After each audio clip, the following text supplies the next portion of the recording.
Welcome back to Sayamma kitchen. అందరూ బాగున్నారా? నేను కూడా బాగున్నాను రా. 4 రోజుల నుంచి బాగాలేదు. మీ దయ వల్ల, బాబాగారి దయ వల్ల చాలా బాగుంది. ఇప్పుడు వీడియోలు చేద్దామని చెప్పి 2 ఉంటే నిన్న మొన్న పెట్టింది అక్క. ఇవాళ వీడియో చేసి చూపిద్దాం అని చెప్పి బాగున్నా, ఆనందంగా ఉన్నా, బాగోపోనా మీతోనే పంచుకుంటాను.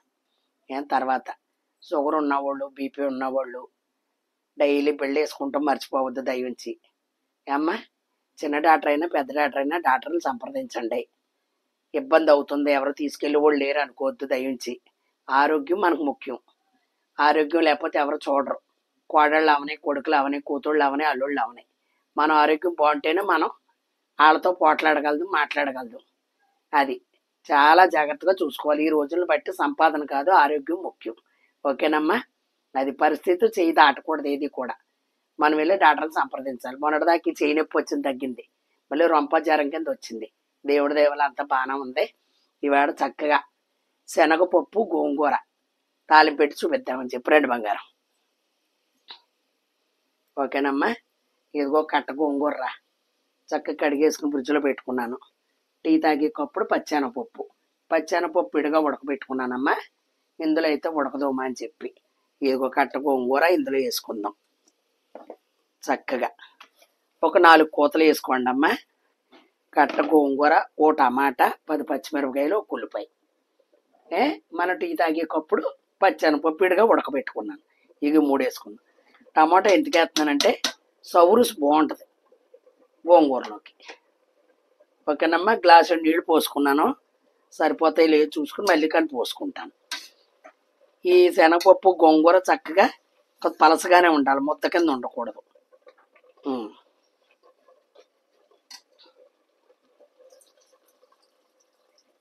2 గ్లాసులు పోసాను అంటే 1/2 లీటర్ నీళ్లు పోసానమ్మా.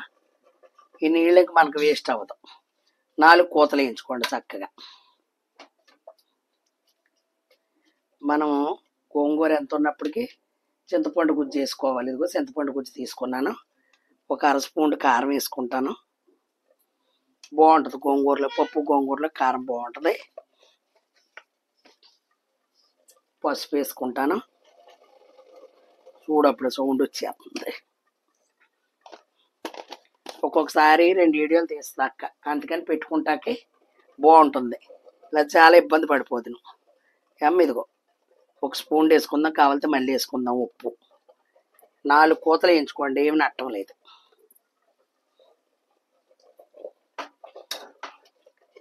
4 కూతలు వేయించుకున్నాం అనుకో, మనం ఇంకా మిక్సీలో పట్టుకోక్కర్లేదు. చక్క మెదుపుకోవడానికి బాగుంటుంది. పుల్లగోంగూర అమ్మ, ఇది మళ్ళీ చెప్పలేదు అనుకుంటారమ్మా. పుల్లగోంగూర ఇప్పుడు మామూలు గోంగూర ఎవడో వాడట్లేదురా, దేశవాళీ వాడట్లా. పుల్లగోంగూర, గణసరి గోంగూర 4 కూతలు వేస్తాను. ఇక పోపులు కూడా చెప్తున్నాను అమ్మ. ఇదిగో ఏమీ కాదు, ఎల్లుల్లిపాయ, జీలకర్ర, ఆవాలు, ఎండుమిరపకాయ, కరివేపాకు, అంతే. ఓకేనమ్మ? కొద్దిగా ఇంగు వేసుకుంటాను అంతే. ఇంగు మామూలే కదా. ఇదిగో చింతపండు గుజ్జు ఇదిగో వేసుకుంటాను. ఓకే బంగారం అమ్మ. ఇదిగో 4 కూతలు వేయించుకున్నానా. ఇందులో నీరు వంచేసుకోండి. నీళ్ళతో మట్టికి కుమ్మకండి, మీదకు సిందుతాయి. తర్వాత వచ్చి నలగదు. పప్పు గుత్తుంటే పప్పు గుత్తమ్మా.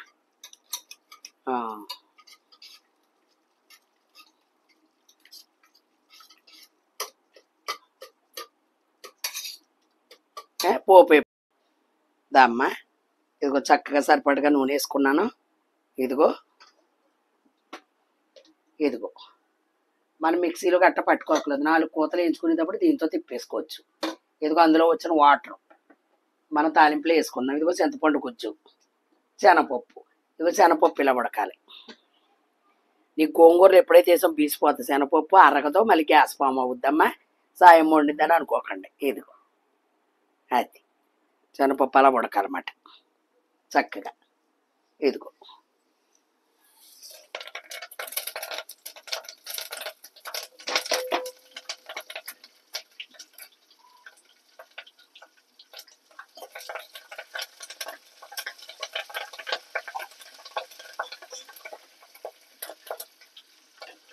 ఇగోరా పొద్దున పండుబాబుకి ఏపీ వడియాలు ఇగో గుమ్మడి వడియాలు ఇగో అప్పుడు వామ్మ మిరపకాయలు చేశాను కదా వామ్తో తయారు చేసి ఇగో బత్తలం అయిగో అయిగో ఇది మళ్ళీ ఇలా క్లాత్ తీసేస్తుంది అక్క ఇలా మాకు వారం వస్తాయిరా ఎప్పుడైనా ఒకసారి స్నాక్స్ కింద తినాలనిపిస్తుంది తింటామన్నమాట నోరు బాగోలేనప్పుడు ఒక్కసారి ఇలాగ వేపుకున్నాం అనుకున్నా రూలు వస్తాయి అప్పటికప్పుడు అలా కనుక నేను ఉంచుకోసి చేయకూడదు మళ్ళీ ఏ పిండి వంటలను చేసుకున్నప్పుడు నూనె చూడు అప్పుడు కూడా వేపుకోవచ్చు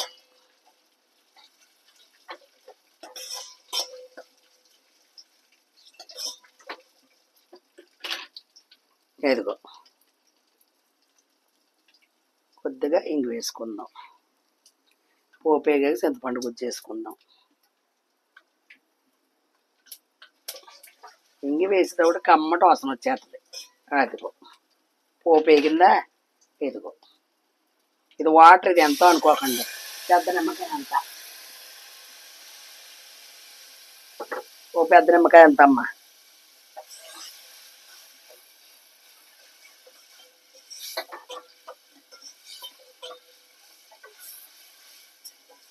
మనం ఇందులో అన్నీ వేసుకున్నాం ఉప్పు కారం పసుపు అన్నీ వేసేసుకున్నాం కదా అదిగో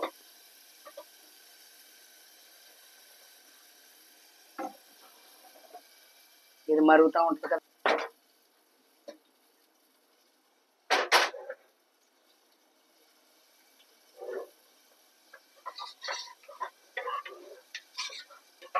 గట్టిగా ఉండకూడదు ఇప్పుడు మనం పప్పు ఎలా వండుకున్నాం అలా చక్కగా లూజ్గా ఉంటే కలుపుకోవడానికి గట్ట కూడా బాగుంటుంది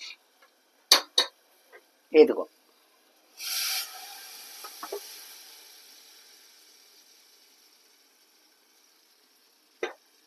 ఒక కట్ట గోంగూర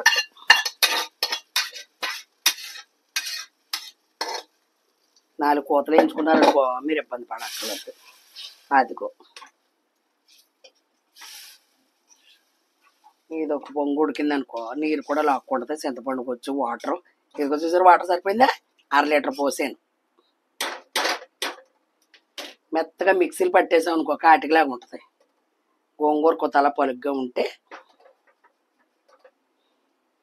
మనం వేసుకుందాం శనగపప్పు ఒక దెబ్బది పొంగు వచ్చాక నేను ఉప్పు కారం పులుపు అన్నీ చూసుకుంటాను ఇందులో నివసంలో వచ్చేస్తుంది పొంగు కదా అయితే వేసుకుంటే 2 రోజులైనా పప్పు పాడవదురా శనగపప్పు అని ఏం కంగారు పడక్కర్లేదు గోంగూర ఉంది కాబట్టి పాడవదు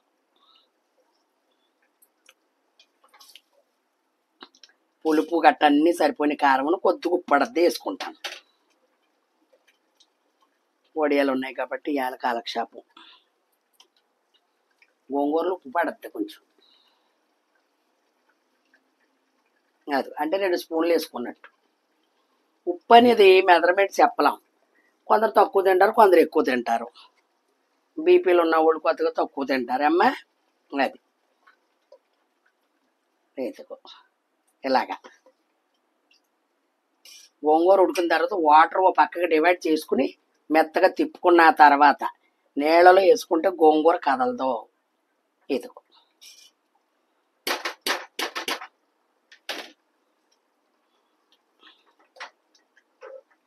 చూసావా అయిపోయింది ఇంకా ఒక్క నిమిషం ఇంకా చక్కగా ఇంకా మనకు అది అవుతుంది అనగా ఇదిగో ఇదిగో శనగపప్పు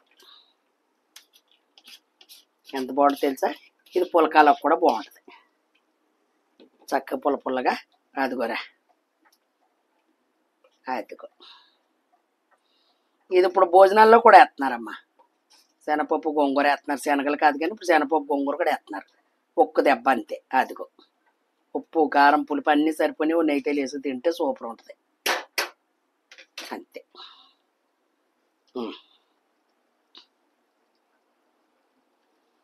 అలా 10 మంది సరిపెట్టవచ్చు ఆ పప్పు ఓకేనమ్మా నచ్చిందా బంగారం నచ్చిందని అనుకుంటున్నాను మరి చక్కగా ఇలా చేసుకోండి అంతమానం నీసేనే కాదు కాయగూరలు కూడా ఎక్కువ తినాలి కాబట్టి అలా చక్కగా కొత్త నోరు బాగోలేనప్పుడు గట్ట ఇలాగ వండుకుంటే కదా అంత మొత్తం తింటాం శుభ్రంగాను ఓకేనమ్మా నచ్చిందా మరి అందంగా లైక్ చేయండి మరి షేర్ చేయండి సబ్స్క్రైబ్ చేసుకోండి చూస్తున్నారు మొన్న దేనికది ఏడుశనగపప్పు అచ్చోసాను కదమ్మా నీళ్ళు అనేది ఎక్కువ పోసుకోకూడదు, 1 టీ కప్పుడు తప్పితే నీళ్ళు ఎక్కువ పోసుకోవాలి. అంతే తప్పించి నీళ్ళు ఎక్కువ పోతే పాకం టైం ఎక్కువ పడుతుంది. నీళ్లు తక్కువ పోసుకొని దగ్గరుండి మనం తిప్పుకుంటే తొందరగా వచ్చేస్తుంది పాకం. ఓకేనమ్మా. తర్వాత వచ్చి చేప, ఏ ఊరు చేప ఏంటన్నారు. చెంచినాడ బ్రిడ్జి దగ్గర ఒక గోదావరి పాయ ఉంటుంది, మీకు తెలుసు. ఆ గోదావరి, మన గోదావరి వెళ్ళి అంతర్వేది సముద్రంలో కలుతుంది. దిండి రిసార్ట్లు ఉంటాయి అక్కడ. ఆ రిసార్ట్లోకి వెళ్ళిపోద్ది మన గోదావరి నీళ్ళంతాను, సముద్రంలో కలిసిపోద్దన్నమాట. అక్కడది చేప ఏమ్మా. అది మటుకు చాలా బాగుంది చేప. ఎప్పుడైనా ఆ సైడ్ వాళ్ళు అలాగ వెళ్ళినప్పుడు తెచ్చుకుంటే ఒక్కొక్కసారి అరుదుగా అలా దొరుకుతూ ఉంటాయి. మనకి ఇక్కడేమి గోదావరికి మనకు దూరమే. ఓకేనమ్మా. మరి చక్కగా నచ్చితే లైక్ చేసి, షేర్ చేసి, సబ్స్క్రైబ్ చేయండి. మంచి రెసిపీతో మీ సాయమ్మ మీ ముందుకు వస్తుంది. మరి చక్కగా చూస్తారని ఆశిస్తున్నాను. బాయ్ బాయ్ బంగారం.